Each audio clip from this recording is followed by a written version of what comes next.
rate at which technology is advancing is faster than it ever has been before. Take large language models, for example, like ChatGPT. They can be accessed at our fingertips whenever we want. But the real question I want to pose today is, what risks does this have for our security, but not only that, but the state's? For example, CCTV can make us feel a lot safer, say to catch a killer. But the other question that I have is, how does it pose a risk to our security?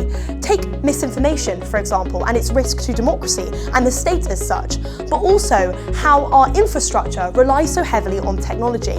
Today, I'd like to answer that question. To collect some background information on the current world of technology, I sat down with Dr. Claire Stevens to see what she could tell me. Thank you, Dr. Claire Stevens, for joining us today. My first question that I want to pose to you is, a lot of people feel that technology has made them a lot safer today, say with CCTV, than say 20 years ago. Would you argue this is true, or would you say it just feels that way for people? I think we have to ask who gets to feel more secure, because I don't think that security is something that everybody gets all the time and that it's equally distributed. So if you think in terms of technologies and even digital technologies, I think there are going to be some people who will experience security or get to feel the benefits of those technologies more readily and more quickly than others. Just like there are inequalities in life and in sort of social structures, there are digital divides too, right? Some people will feel more secure because of CCTV, whereas other people might feel that they are indiscriminately or unfairly targeted through those very same technologies. So I think the short answer is that technology redistributes security. It doesn't necessarily, technology doesn't simply add security. Do you see what I mean? So it's security is such a subjective thing that it's experienced very differently by different people. Dr. Stevens' comments on how security is subjective made me curious about recent examples of mechanisms in place with the aim of making us feel more secure, but where it could be possible that not everyone necessarily feels safer with them. Now, after my research, I was particularly drawn to facial recognition systems, which have been drawn out in South Wales and other parts of the UK.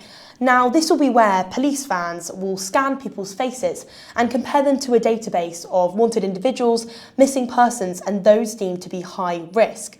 Now, this all sounds good on paper, but if we look a bit deeper, are we actually safer? Human rights group Liberty discussed their concerns of live facial recognition on their website. They call the current use of facial recognition in the UK a regulatory Wild West. In 2020, Liberty's submission on behalf of Cardiff resident Ed Bridges won their legal challenge on facial recognition, where the Court of Appeal found that the surveillance breached rights. More recently, another group, Big Brother Watch, alongside Londoner Sean Thompson, have been granted permission to take legal action against the Met Police after he was wrongly flagged by live facial recognition and was held by officers for almost 30 minutes.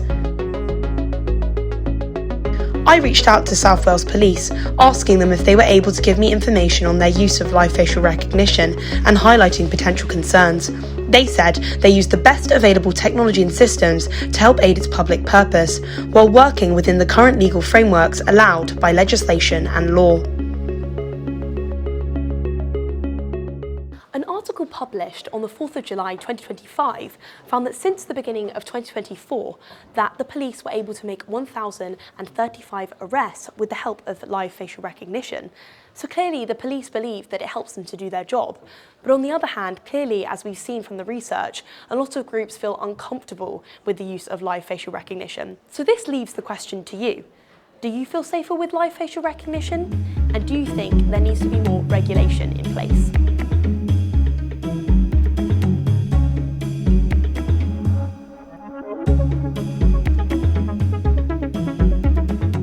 Now, another area of technology I found particularly interesting has to be the rise of bot accounts and also fake accounts on sites of social media like X or Instagram. For example, I found this one, which has 22k followers.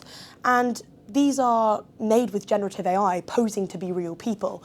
Now, I was thinking, is this actually a large problem? And I wanted to ask people and really get their thoughts on how serious of an issue it was, and also if they've noticed a rise in misinformation and fake accounts on social media itself.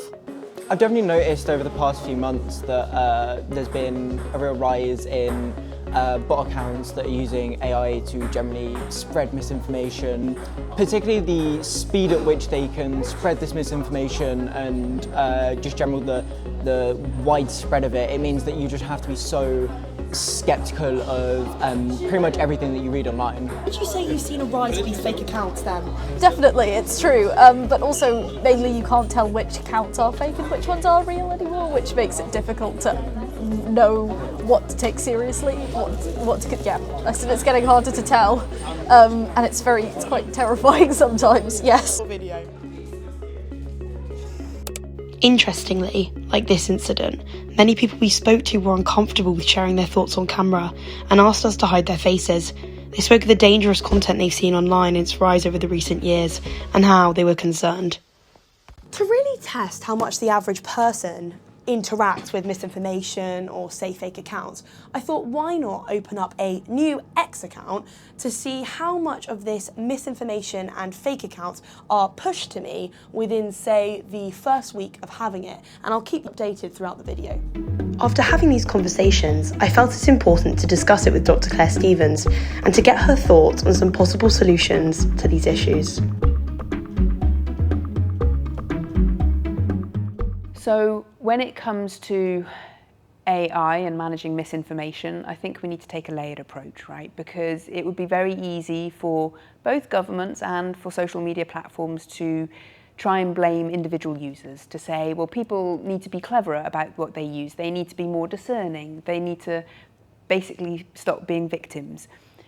But I think that better education and better digital literacy is only going to be one part of a multi-level, sort of multi-prong approach. We need to be able to deal with the symptoms when things go horribly wrong, as we've seen with some of the incidents in the news about Grok, or some of the lawsuits that have recently been filed by people who are suing social media because of the harms that they have been said to suffered because of social media. So we need to be able to deal with the symptoms, right? But social media is not the cause. It's a symptom for other deeper institutional and social and political issues.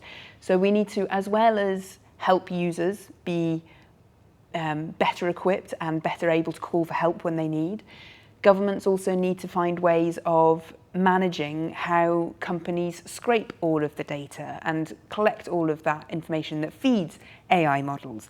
We need better regulation to deal with the input side rather than the output side of social media and digital technologies. It would be tempting to focus on content. A lot of the headlines are focusing on misinformation and disinformation as though this is something that only social media has a problem with. But actually it is a symptom of wider institutional distrust, or distrust in journalism and the other sort of pressures that journalism as an industry is facing. So it would be easy to blame social media content for that.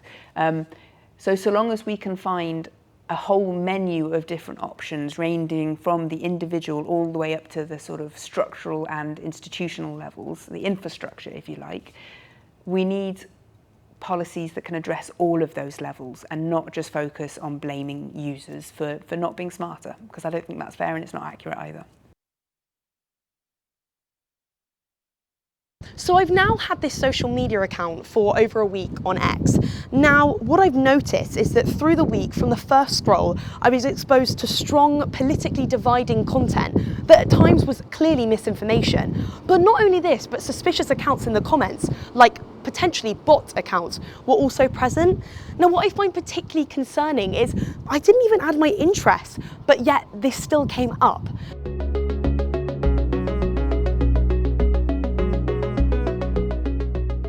Technology is clearly not going anywhere. It's only going to get bigger and better in the digitalised world that we live in today. But at the same time, there's clearly a regulatory gap between the pace of regulation along with the pace of digitalisation. Hopefully, with time, digitalisation will be able to meet with regulation, and we can live in a world where we feel safer but can still enjoy the beauty of technology.